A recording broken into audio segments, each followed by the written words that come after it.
Good morning from VIT University in India. I am Farzaneh Haratian, an associate professor teaching at VIT this year.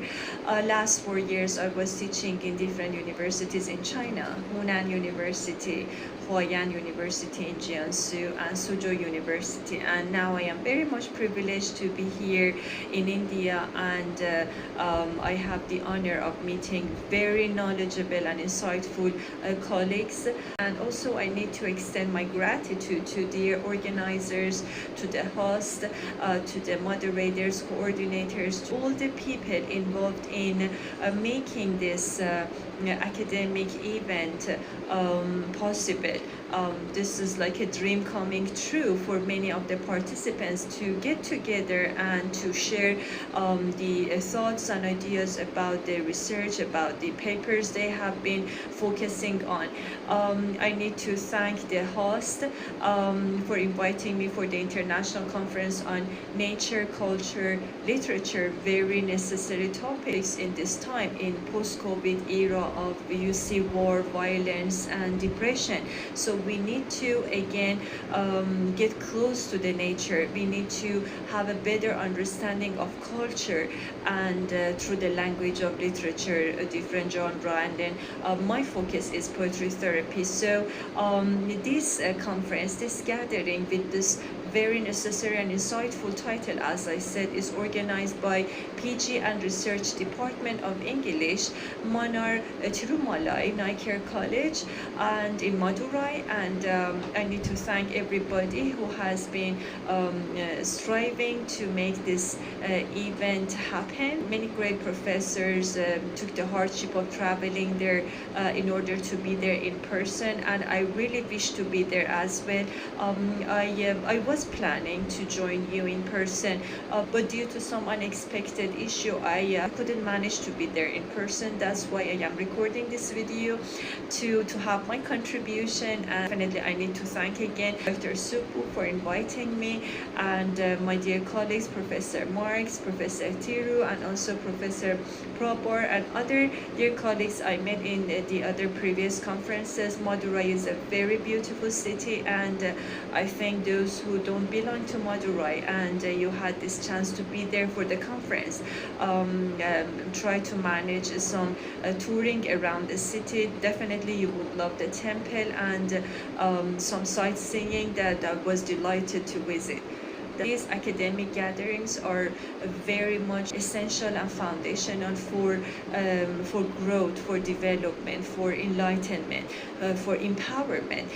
When you talk about your areas of interest, I mean, when you start presenting your lecture and the ideas you have, you share with us, these blissful events are very much beneficial to the scholars, because then they have this chance of meeting each other, and some great projects could be initiated through a collaboration and contribution of like a team of scholars together. And so I cannot thank you enough for giving me this opportunity to be here today. And now I am going to start my talk, and I hope you enjoy it. I'm going to read some of the poems from the book that was published 2 months ago in India. As you see, the title is Soul Seeking Transcendence. It is a collection of poems written by me and my daughter, Diana Kamyabizadeh. She is a very talented high school student.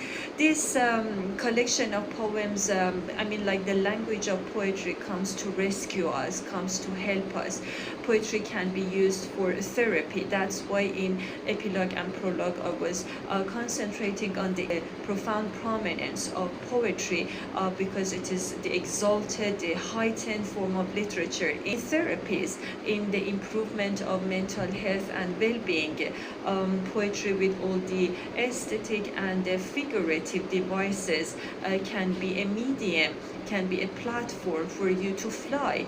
When you start identifying your thoughts, when you start identifying your problems, and then trying to find some solutions for them, they're going through this journey of problem solving.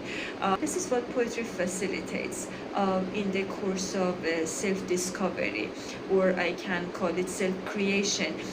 Through poetry, you're pouring out your emotions, you're pouring out your thoughts, negative or positive, out so you can see them, and then you can categorize them, you can learn about them more, you can go for the resources, the roots that cause them to be so if they're negative, and then you can label them, you can scrutinize them, and then through this knowledge that you earn about these your thoughts and about your emotions, then you are able to modify them. Then you place the negative thoughts with the positive thoughts, and then when you shift your direction to positivity, you can see that life is getting much easier, much more comfortable.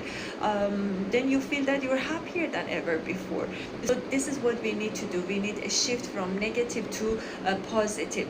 My first PhD is in English literature. Then I studied my second master and the PhD courses in general psychology.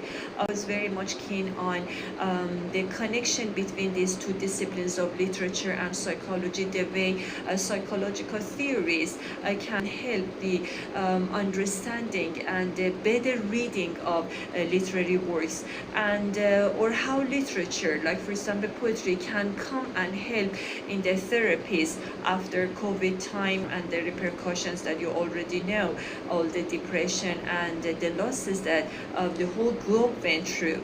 And now in post-COVID time that we expect people to love each other, friendship and care, you can see that we have violence and war here and there. The war is around, depression is around, so poetry is coming to help us. And my focus is about poetry therapy. I'm going to read some poems from the book, Soul Seeking Transcendence, and I hope that you like them. And before I go any further and start my lecture, I need to welcome all the dear colleagues, the professors, the lecturers, the scholars, postgraduate students, and all the participants in this gathering that the host and the dear organizers, moderators, coordinators tried their best in order to make it happen. To collaborate and contribute anything concerned with studying, teaching, education, academia is going to be a very blissful journey, and I need to say that I am very much privileged to be here today. And thank you very much for listening to my talk and this poetry reading and the lecture about poetry therapy. I hope that it has inspired you to start reading and writing poetry, to be a bit closer to this 10th form of literature, poetry, as it has all these devices to help you toward a smoother in the growth, learning, and well-being.